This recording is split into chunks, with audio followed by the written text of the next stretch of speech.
Hey guys, hope things are going well. Still working away at my old Menoth characters here. Haven't had as much painting time as I would like, but then that's the same story every time, so I won't tell you that one. Been watching the War Boss, finally getting the chance to go through all the May painting challenge is kind of exciting.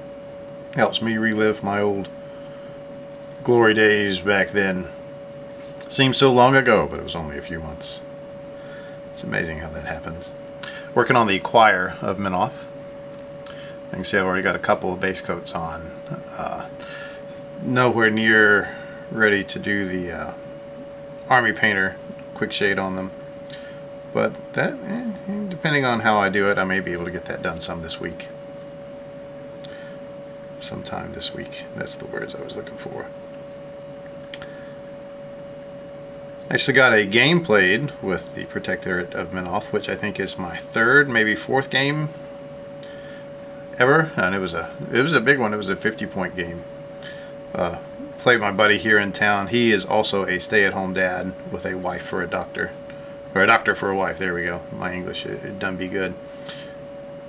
But he's gotten into War Machine and into the X-Wing miniatures game, and so he and I play those because otherwise it's an hour trip to any place else that people play war games. And as much as I like small town USA, I do miss I do wish that I lived in a big city just for a wargaming community. Maybe when my wife retires we'll move to Atlanta or someplace fun. But only when she retires, though. I don't want to drive in Atlanta for any reason other than not being rush hour.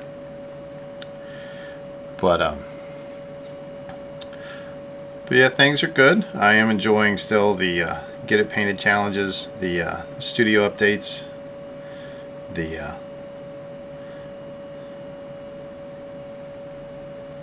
other competitions. I like Ringo Simpkins, the black powder painted challenge, which I wish I had time for that, because that would be the absolute last straw, and that would break my back, and I would get into Napoleonics if I started painting for black powder. Though there is a possibility I could get into the America's version of the Napoleonics, that is the American Civil War, because I'm sure I could find even people who weren't interested in wargaming here in the South who would say, oh yeah, I'll roll some dice and shoot some Yankees. But we'll have to see. I still have a lot of stuff left to do before I can even think about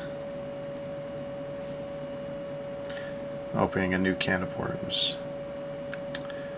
Like I said, I do like Menoth. And I like the choir. They're interesting, but they are just simply a buff tool for your warjacks.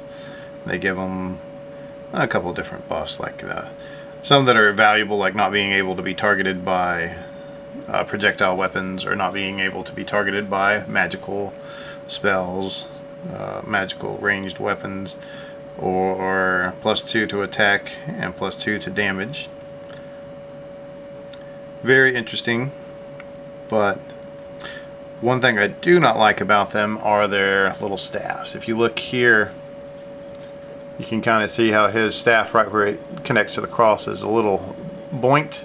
It gets shifted a little over. It's because I bought these secondhand for like $10 off of eBay, and the cross had popped off on several of the models. It just popped off that little staff, and and that's a small thing to have to pin.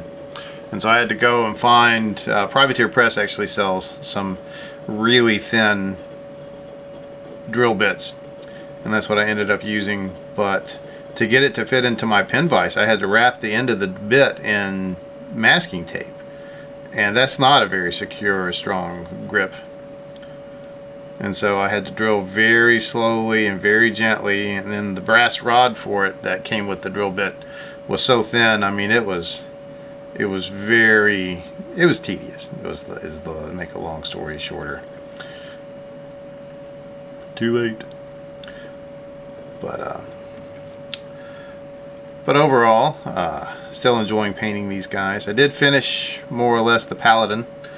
I've got to go back over his gold trim. I can't remember if I showed this last video or not.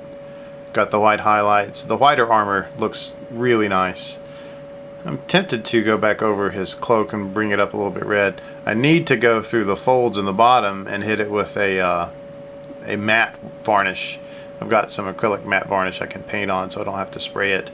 Because evidently I just did not turn it to the side and spray there, and so he looks like he's dipped his cloak into mud. But yeah, I just need to highlight the gold on his armor and finish up. The gem has a cursory coat of red on it, on his sword. But anyway, I was playing the game with my buddy, and he won in the end by assassination.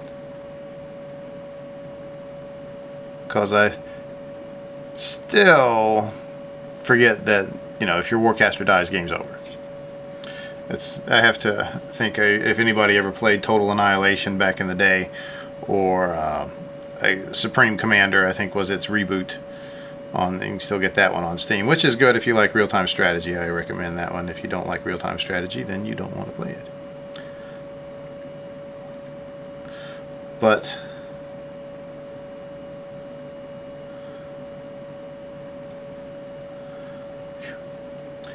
I like having the bases on before I start painting, but sometimes it makes it a little tedious to get in the small crevices. That's what she said.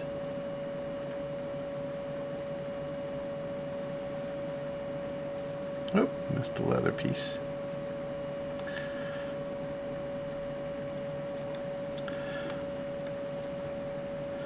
But since my last video, well, actually since the last couple, yeah, I guess it has been since my last video. I read all 7 Harry Potter books again. I'd only read the last one once, and that was right as it came out. I guess it was 2010 was when that one came out, and I read that one. No, that's when the movie came out, so I guess it was like 2009 when the last book came out. So it had been 6 years since I'd read the last book. And so that was interesting to go back over that one again. The others, I think the 6th book also, the Half-Blood Prince, I had only read once. And so that was interesting to go back over and go through those again. It's also a little inspiring, mainly because, you know, as most fantasy readers do at some point or another, they take a shot at writing a fantasy novel because, like, well, I've got an imagination, I can think of that stuff too. And then you start writing and you realize how much of an actual work it is, instead of just like, well, they're just making stuff up. And there were times where I would read it and other fantasy authors that I've read, and I'd be like, man, I could totally write better than that. And so I take a shot at it, it pulls me out, and it makes me write again. If I ever get to actual publishing, I'll tell you, so don't recommend holding your breath on that one, just because of reality.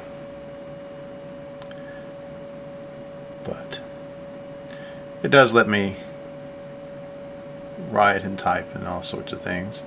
Also had a job interview last week.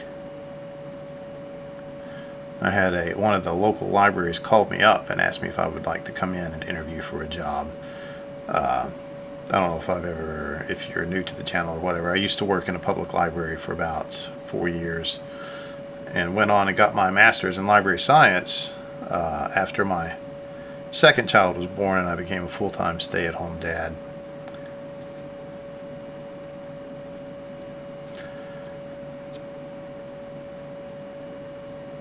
And evidently left a good enough impression to where the local libraries will call me up and ask me if I would like to work for them, which, you know, that's a nice ego boost. But it turns out I couldn't do the job. It was a full-time gig, which was a very, very interesting gig. It was wasn't even library work. It was helping people who have businesses in that town learn how to get online and use, say, like Google Plus or Facebook, different things to put their business on the web, so that people doing internet searches can find them.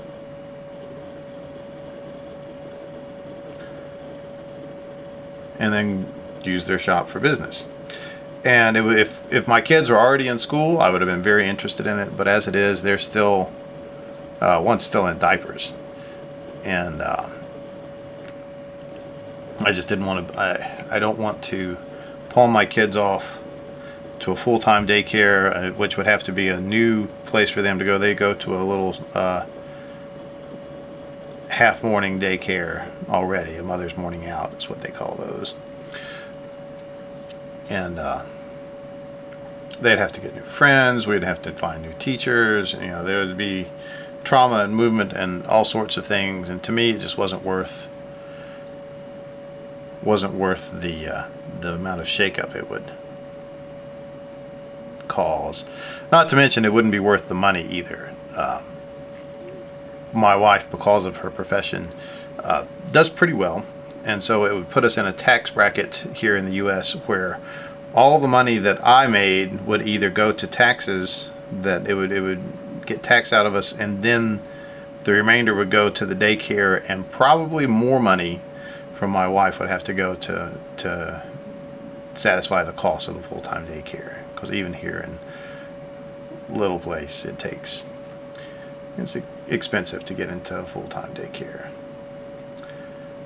Actually had a brother who lives in a larger town have to pay, I think it was more than his mortgage for his 2 kids to go to a full-time daycare, so he and his wife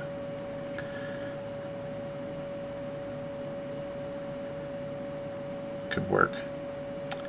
And for me, it's much easier for there to be a parent at home, because say if one of the boys is sick and I have to go pick them up from daycare, if I'm working, I have to get off work, I have to tell my boss, I have to cancel things. And if I'm not working, you know, if I'm just at home, I just go get them. You know, and this will be the same when the older boy will start his first year at public school next year. And that will be, you know, the same thing. Be easier for me to be a parent, apparently. Bad joke.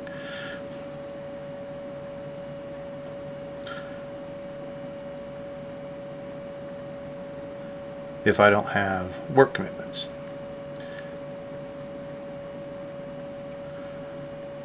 Because if you don't have kids, if a lot of you guys are youngsters or just married or just about to get married, and a couple of you guys are well-experienced gentlemen. But if you don't have kids, you have no idea how much labor goes into them.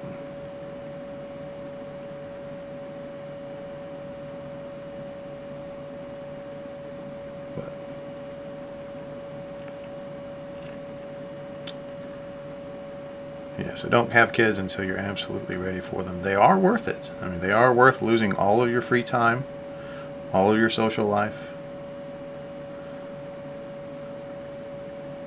most of your gaming time. But they are worth it because you get to see them grow up. Reminds you very easily of what it was like to be a little boy. Helps build sympathy, especially to people who I have no idea how single parents do it, and they should get medals from the government. Some get stamps, but that's a different kettle of fish.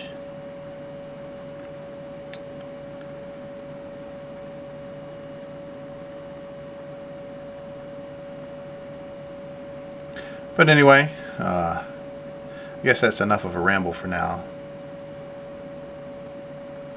See how much I've got painted in just 15 minutes.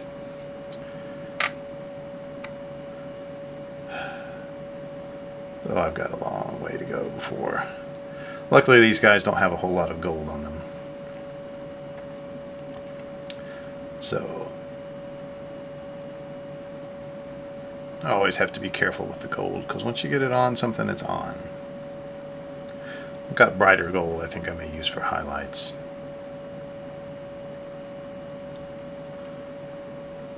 And the Army Painter Quick Shade does such a good job of shading Balthazar Gold.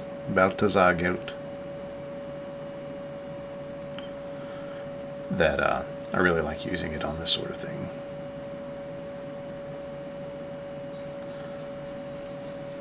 But anyway, I'll let you guys get back to your normal Wednesday fun.